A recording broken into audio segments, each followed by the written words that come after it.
इतिहास, प्रकृति और पुरातनता का अद्भुत संगम स्थल है। युगों युगों का मूक गवाह रहा साहिबगंज जिला मेगास्थनीज की लेखनी से लेकर शेरशाह और हुमायूं कालीन निर्णायक किस्सों से सराबोर है। हर परत विद्रोह और संघर्ष के स्वर्णिम गाथा में लिपटा हुआ है।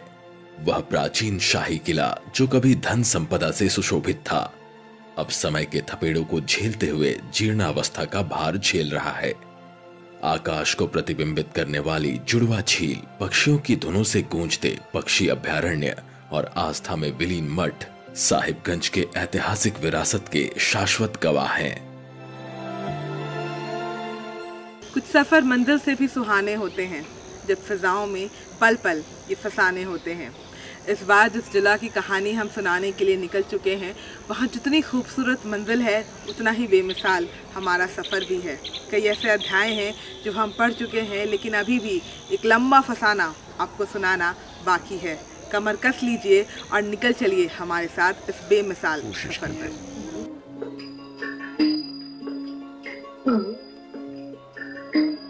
गंगा आए कहाँ से, गंगा जाए कहाँ रे, लहरा पानी में जैसे धूप छाओ।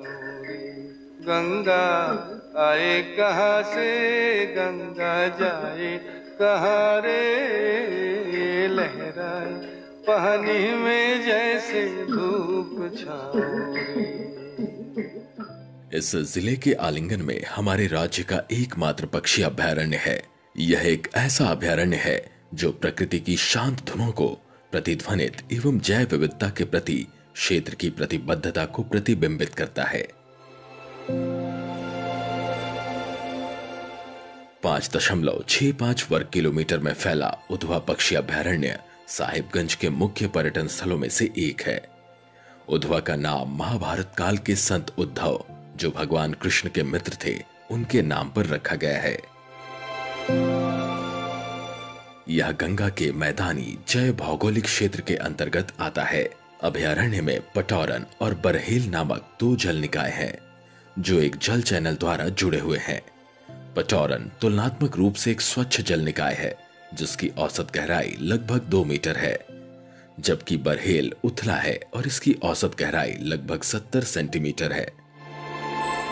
बरहेल बड़े पैमाने पर साफ पानी के छोटे छोटे हिस्सों के साथ जलीय वनस्पति से घिरा हुआ है, जबकि पटौरन पहाड़ियों से घिरा हुआ वनाच्छादित क्षेत्र है। यह उधवा झील पक्षी आश्रयणी झारखंड का एकमात्र बर्ड सेंचुरी है, जो 2 झील से कनेक्टेड है। ये एक बड़ी झील जो है वो ब्रह्मजमालपुर झील है, जो 410 हेक्टेयर में फैली हुई है, और एक झील पतोड़ा झील है जो 155 हेक्टेयर में है। और दोनों झील जो है एक संकीर्ण नाला लगभग 1 किलोमीटर से कनेक्टेड है। यहाँ पे लगभग प्रत्येक साल ठंडी के मौसम में, यानी नवंबर से स्टार्ट होती है, नवंबर दिसंबर से पक्षी विदेशों से आती है, जिसमें Siberia, Australia, Nepal, Himalayan bird, बहुत सारी विदेशी पक्षियाँ आती हैं, और लोकल बर्ड तो हमेशा रहता ही है। और काफ़ी तादाद में यहाँ पे पक्षी रहते हैं, बहुत सारे। यहाँ पे अभी तक पिछले साल काउंट हुआ है 165 स्पेसीज ऑफ बर्ड यहाँ अभी तक काउंट हो चुकी है। तो हमारा ये झील जो है अब रामसर साइट में भी जाने वाले, जिसकी प्रक्रिया लगभग कंप्लीट हो चुकी है, लगभग 90% हो चुकी है। मिड फरवरी में रामसर साइट में ये जाने वाला है, जो झारखंड का एकमात्र ऐसा साइट होगा बर्ड सेंचुरी जो रामसर साइट में वेटलैंड में जाएगा। अभयारण्य फरक्का में उधवा नाला के नाम से जाना जाने वाला 25 किलोमीटर लंबे जल चैनल के माध्यम से गंगा नदी से जुड़ा हुआ है। मीर कासिम और अंग्रेजों के बीच उधवा नाला की लड़ाई यहीं केंद्रित थी। वर्ष 1992 में यहाँ जलीय और स्थलीय दोनों प्रकार के पक्षियों की 83 प्रजातियां दर्ज की गई थी। इनमें नॉर्डमैन, ग्रीन शैंक जैसी कई दुर्लभ प्रजातियां भी शामिल थी। संकटग्रस्त ब्लैक नेक्ड स्टॉक, गंभीर रूप से लुप्तप्राय ओरिएंटल सफेद पीठ वाला गिद्ध, लेसर एडजुटेंट, पलास फिश, ईगल, ओरिएंटल डार्टर और ओरिएंटल व्हाइट आइबिस को भी यहाँ देखा गया है।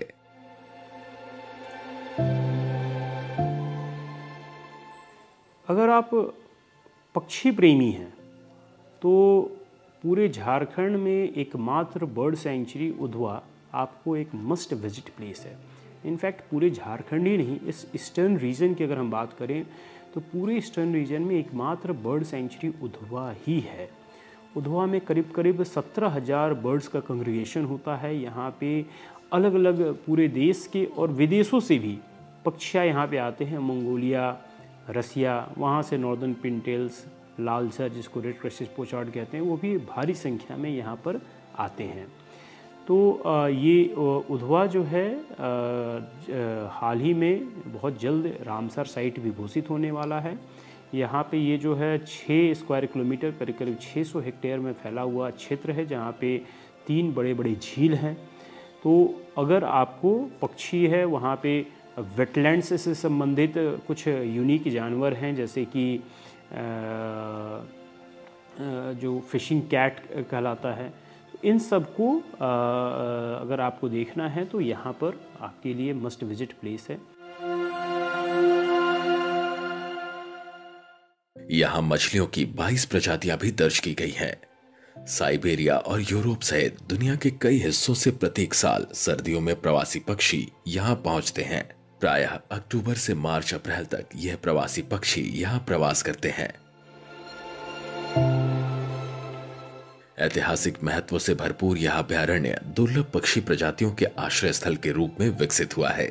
साहिबगंज के लिए उधवा पक्षी अभयारण्य एक महत्वपूर्ण पर्यटन स्थल है, जो ऐतिहासिक आकर्षण और प्राकृतिक वैभव के अद्वितीय मिश्रण के साथ आगंतुकों को आकर्षित करता है। अगर आप लीन सीजन में भी आते हैं तो आपको एक प्राकृतिक परिचायक केंद्र वहाँ पे बना हुआ है, जिसमें कि तरह तरह के पक्षियों के बारे में जानकारियाँ दी गई हैं। वेटलैंड क्या होता है, आर्द्र भूमि क्या होती है, उसके बारे में आपको जानकारियाँ दी गई हैं। कितनी तरह की मछलियाँ वहाँ पे हैं, आर्द्र भूमि में कितनी तरह के पेड़ पौधे मौजूद हैं। अगर उसको देखेंगे तो करीब करीब 72 तरह के पेड़ पौधे जो हैं पानी के अंदर में हैं, उनके बारे में जानकारियाँ आपको मिलेंगी। आपको अगर एक टूरिस्ट के रूप में आ रहे हैं तो बहुत सारे सेल्फी पॉइंट्स आपको वहाँ पे मौजूद रहेंगे। रहने के लिए बहुत बढ़िया वहाँ पे व्यवस्था की गई है और ये बहुत ही सेफ जगह है। तो अगर आप आएँ तो ये जगह को जरूर भ्रमण करें। अभयारण्य की मिट्टी में समाया हुआ समृद्ध इतिहास इसकी प्राकृतिक सुंदरता में एक दिलचस्प परत जोड़ता है। इतिहास और प्राकृतिक वैभव का यह संगम उधवा को न केवल पक्षियों के लिए एक अभयारण्य बनाता है, बल्कि पर्यटकों को बरबसी अपने दीदार को ललायित करता है। अंग्रेज का लड़ाई हुआ तो उस समय से है, 1857 से ही ये देखा जा रहा है। और उसी समय से देखना, जब भी मैं इतिहास के पन्नों में भी पढ़ा हूँ इस विषय में कि उधवा बर्ड झील के बारे में, अनेक प्रजातियाँ के पक्षी अपना समय पे आते हैं। प्रवास पक्षी फिर अपने 6 महीना 7 महीना रह के अपना देश की ओर आपस की ओर चले जाते हैं। और भी दूरों से विदेशी लोग भी आते हैं यहाँ देखने के लिए। अपना दूर से रांची, गुमला, हजारीबाग का भी पर्यटक कभी इधर आ जाते हैं देखने के लिए, घूमने फिरने के लिए, देख के चले जाते हैं।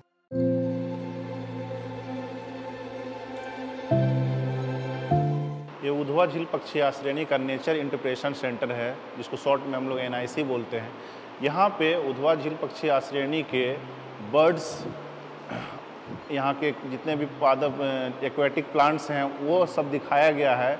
तो ये जो NIC बना हुआ है, इसका स्ट्रक्चर है कि प्लांट में एक बड़ी सी वृक्ष में घोंसला बना हुआ है, घोंसला में अंडे का आकार जो बाहर से आपको देखने को मिलेगा। और यहाँ पे जितने भी बर्ड्स हैं, जिसमें डक्स है, जकाना वेडर टर्न है, ग्रीब, कॉर्मोरेंट, डार्टर, हेरॉन, बहुत सारे स्टॉर्क्स के प्रजाति सब दिखाया गया है। जितने भी 165 स्पेसीज ऑफ बर्ड है, लगभग सभी को इसमें दिखाया गया है, ताकि लोग जो भी हमारे पर्यटक आए जो झील नहीं जा सकते हैं, वो यहाँ पे हमारे उधवा झील पक्षी आश्रयणी के बारे में समझे कि क्या इसका महत्ता है, और ये समझे और लोगों को बताए ताकि इसका पर्यटन में बढ़ावा हो।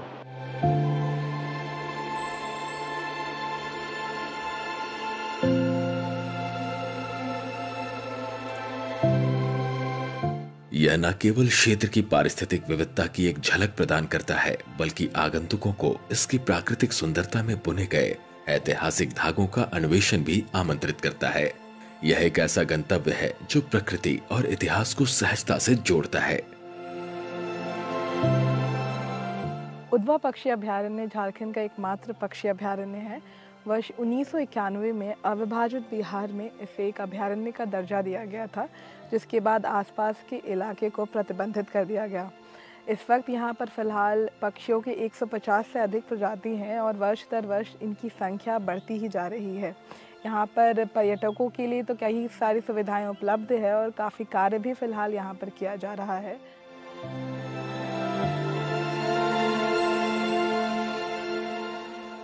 साहिबगंज अपने मनमोहक परिदृश्यों के साथ एक गहन आध्यात्मिक इतिहास रखता है, जो साधकों और भक्तों को अपनी ओर आकर्षित करता है।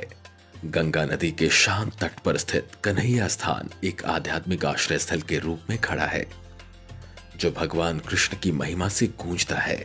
साहिबगंज जिला मुख्यालय से 26 किलोमीटर दूर गंगा के तट पर स्थित कन्हैया स्थान का नाम देश ही नहीं विदेशों तक भी विख्यात है।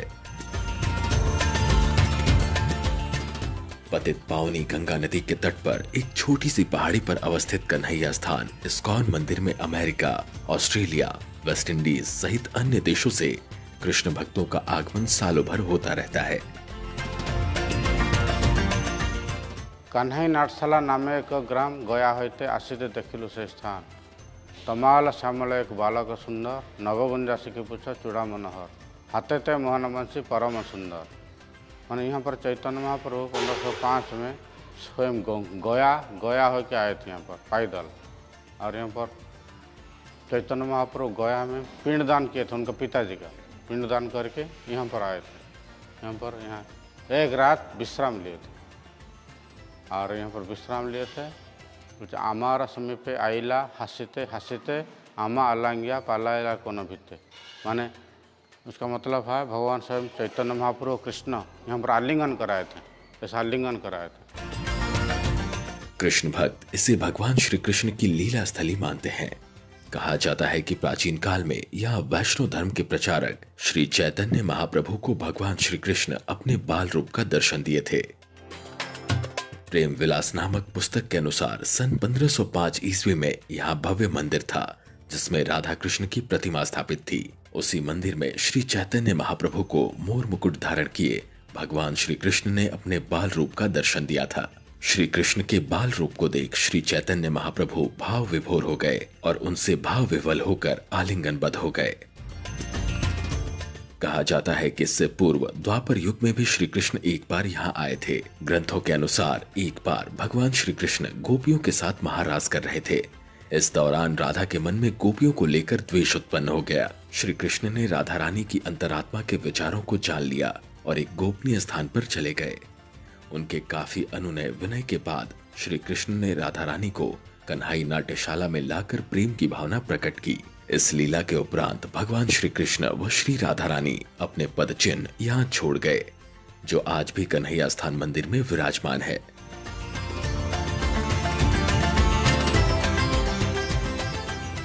साथ ही चैतन्य महाप्रभु की चरण पादुका भी यहाँ संरक्षित है। कालांतर में इस स्थल का नाम कन्हैया स्थान पड़ गया। यहाँ आज भी वह पेड़ मौजूद है जहाँ भगवान श्री कृष्ण राधा रानी के साथ झूला झूले थे। इन पेड़ों के नीचे आज भी भक्ति विभोर होकर भगवान श्री कृष्ण की अलौकिकता को महसूस किया जा सकता है। गंगा की दिव्य ऊर्जा से युक्त यह पवित्र स्थल तीर्थयात्रियों को चिंतन और प्रार्थना के लिए एक शांत स्थल प्रदान करता है।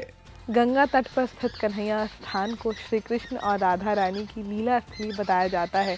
कहते हैं कि जब वैष्णव धर्म के प्रचारक चैतन्य महाप्रभु अपने पिता का पिंडदान करके गया से नवद्वीप लौट रहे थे, तो वो यहाँ पर रुके थे और इसी स्थान पर इसी पेड़ के समीप श्री कृष्ण ने अपने बाल रूप में चैतन्य महाप्रभु को दर्शन दिया था।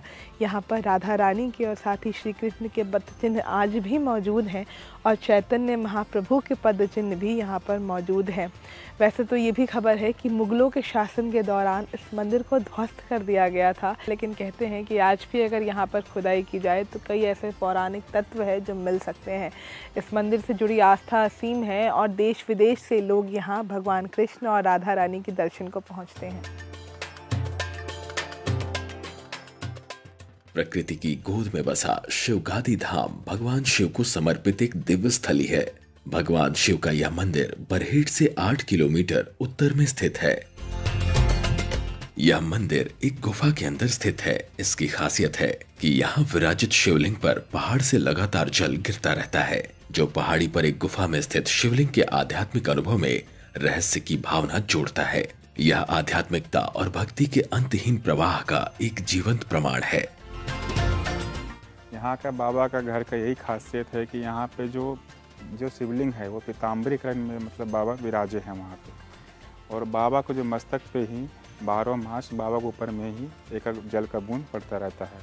और यहाँ पे सावन और शिवरात्रि वगैरह में मतलब बहुत ज़्यादा ही मेला का भीड़ लगता है। मतलब लाखों श्रद्धालुगण आते हैं, बाबा का पूजा करते हैं, जल चढ़ाते हैं। मान्यता है बाबा का मतलब ये माना जाता है कि श्री श्री बाबा गजेश्वरनाथ महादेव 108 बाबा का जो मंदिर है वो गजासुर नामक तपस्थली जो राक्षस थे उन्होंने बाबा का शिवलिंग स्थापित किया था। तो यहाँ पे बोले जाते हैं कि मतलब कि 5 पांडव भी आए गए थे मतलब कि बाबा को पूजा करने के लिए। तो यही मान्यता है कि उन्होंने ही बाबा के प्रसन्न होकर के बाबा भोलेनाथ ने ही उनके ही नाम से ही अपना नाम बोले कि आज से मेरा नाम तुम्हारे नाम से लिया जाएगा, बाबा गजेश्वरनाथ महादेव शिवगादी धाम में। मान्यता है कि गजेश्वर नाथ नामक यह शिवलिंग दानवराज गजासुर द्वारा प्रस्थापित है। कहा जाता है कि भगवान शंकर जब नंदी पर सवार होकर गजासुर का वध कर रहे थे तब नंदी 2 पैरों पर खड़ा हो गया। नंदी के उन्हीं 2 पैरों के निशान एक चट्टान पर पड़ गए जो आज भी यहाँ मौजूद है और शिवगंगा के नाम से प्रसिद्ध है। एक दूसरी मान्यता के अनुसार महाभारत काल में अर्जुन को भगवान शंकर जी का दर्शन इसी देवाना पर्वत पर हुआ था। पौराणिक कथाओं के अनुसार जब भगवान शिव ने गजासुर का वध किया था उस वक्त वो नंदी पर सवार थे। वध के दौरान नंदी अपनी 2 टांगों पर खड़े हो गए और वो पद चिन्ह आज भी यहाँ पर मौजूद है। जब श्रद्धालु भगवान शिव के दर्शन करने आते हैं तो वहाँ से लगभग 365 सीढ़ी चढ़कर वो यहाँ पर उस पद चिन्ह को देखने और साथ ही उसकी पूजा अर्चना करने भी पहुँचते हैं। मंदिर के प्रवेश द्वार के ऊपर एक दुर्लभ वट वृक्ष भी मौजूद है। माना जाता है कि ऐसा अक्षय वट वृक्ष बोध गया के बाद इसी स्थान पर है। इसे यहाँ के लोग मनोकामना कल्पतरु के नाम से पूजते हैं।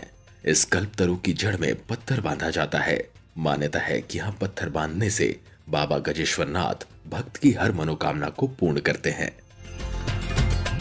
शिवगादी इसलिए बोलते हैं क्योंकि देखिएगा कि ये चारों तरफ से पहाड़ से घिरा हुआ है, दोनों तरफ से कटिंग है, मतलब इधर से भी पहाड़ गया है, इधर से भी पहाड़ गया, और बाबा जो है जो मंदिर है वो बीच में स्थापित है। तो लगेगा कि बाबा शिव का गद्दी में है, इसीलिए इसका नाम शिवगादी पड़ा। ये शिवगादी बाद में पड़ा, लेकिन और एक नाम है कि बोलते हैं गजेश्वर धाम, बोलते हैं गजासुर बोल के एक राक्षस रहा करते थे। वो बाबा के बहुत भक्त थे, होते हैं राक्षस लोग तो होते ही हैं बाबा के भक्त। तो भक्त थे, तपस्या किए, वरदान दिए, बाबा शक्तिशाली हो गए। तो राक्षस लोग का प्रवृत्ति होता है ना कि शक्तिशाली हो गए तो पूरा उत्पात मचाने लगे। तो बाबा उनका वध किए यहाँ पर गजासुर का। तो गजासुर का वध किए तो उन्हीं से गजासुर से ही हो गया इनका नाम गजेश्वर धाम।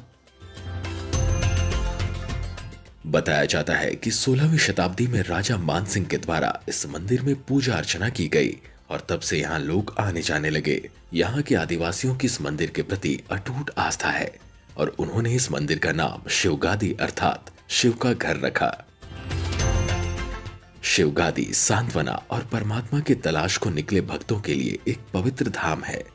इस धाम के मनोरम दृश्य आध्यात्मिक अनुभव में एक दिव्य स्पर्श जोड़ते हैं, जिससे यह सिर्फ एक तीर्थ यात्रा न होकर शांति और विस्मय की यात्रा बन जाती है।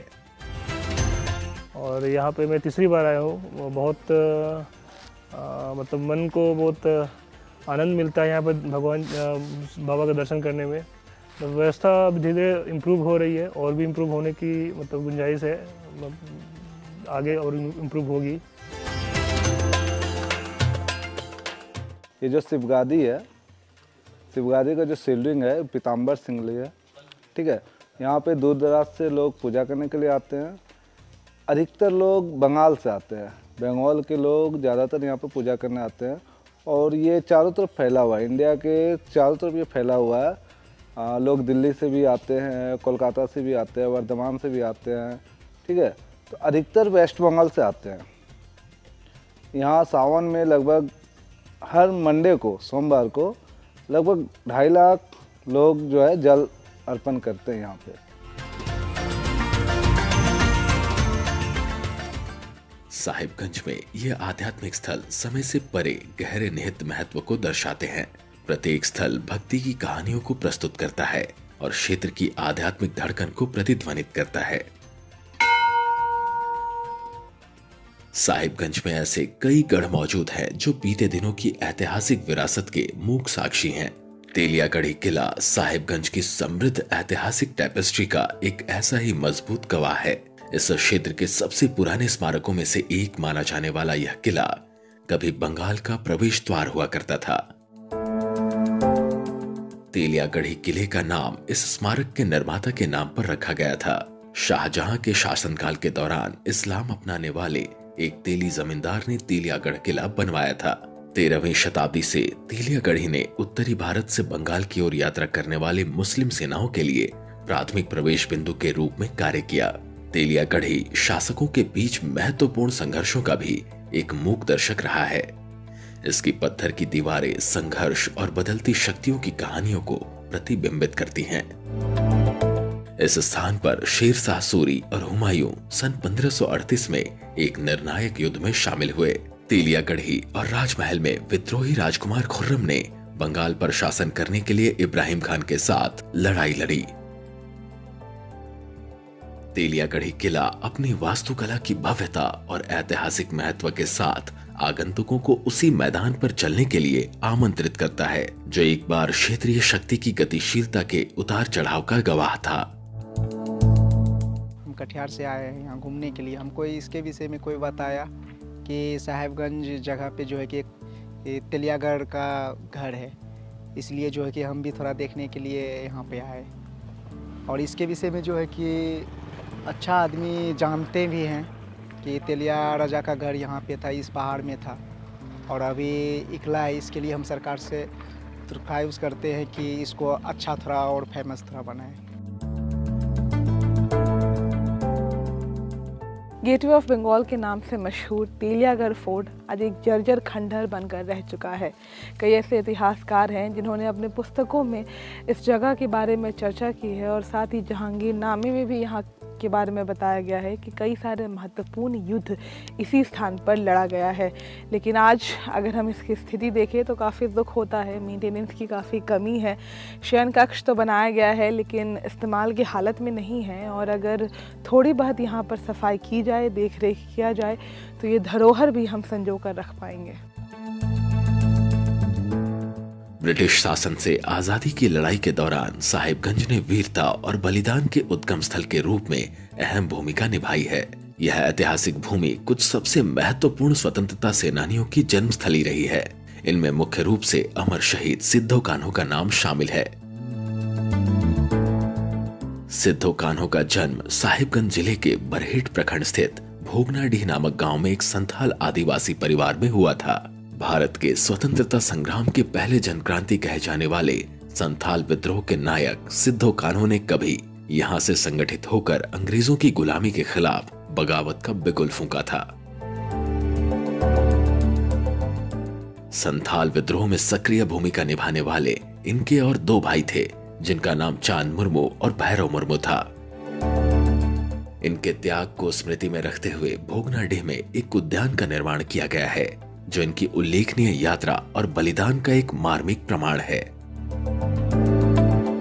का जन्मदिन और मृत्यु दिन को है से काफ़ी भीड़ रहती है और बहुत दूर दूर से लोग आते हैं यहाँ पर। बहुत काफ़ी हजारों की भीड़ रहती है यहाँ पर। जी बाहर से भी लोग आते हैं, बहुत काफ़ी दूर से भी लोग आते हैं इनको देखने के लिए। इनकी वीरतापूर्ण कहानियां देश के इतिहास का एक अभिन्न अंग है जो साहिबगंज को प्रतिरोध के गढ़ और आने वाली पीढ़ियों के लिए प्रेरणा स्रोत के रूप में अमर एवं यादगार बनाती हैं। साहिबगंज का हर अध्याय सांस्कृतिक और ऐतिहासिक खजाने के आसपास जटिल रूप से बुना गया है। समय की तह को अपने आगोश में छिपाए यह जिला बीते युग की गूंज और वास्तुशिल्प चमत्कारों के माध्यम से अपनी सुंदरता को प्रकट करता है। यह जिला कई रोचक और रोमांचक कथाओं का खजाना है, जहां का हर कोना अपनी अनोखी अविस्मरणीय कहानी बयां करती है। यह इतिहास, संस्कृति और आध्यात्मिकता के नक्शे कदम पर चलने वाली एक अविरल यात्रा है, जो इस जिले में आने वाले सभी लोगों के अतीत के दस्तावेज पढ़ने और इस भूमि द्वारा बुनी गई गहन तस्वीर की सराहना करने के लिए आमंत्रित करता है। आपका शहर हमें बड़ा ही सुहाना लगे, हम एक और शाम चुरा लें अगर आपको बुरा ना लगे। और शाम तो और चुराना ही पड़ेगा, क्योंकि साहिबगंज की खूबसूरती को एक या दो पन्ने में समेटना बिल्कुल भी मुमकिन नहीं है। कई और अध्याय हैं जिसे अभी पढ़ना बाकी है, कई और खूबसूरती है जिसका दीदार करना बाकी है, वो भी हम करेंगे, लेकिन हमारे अगले अंक में।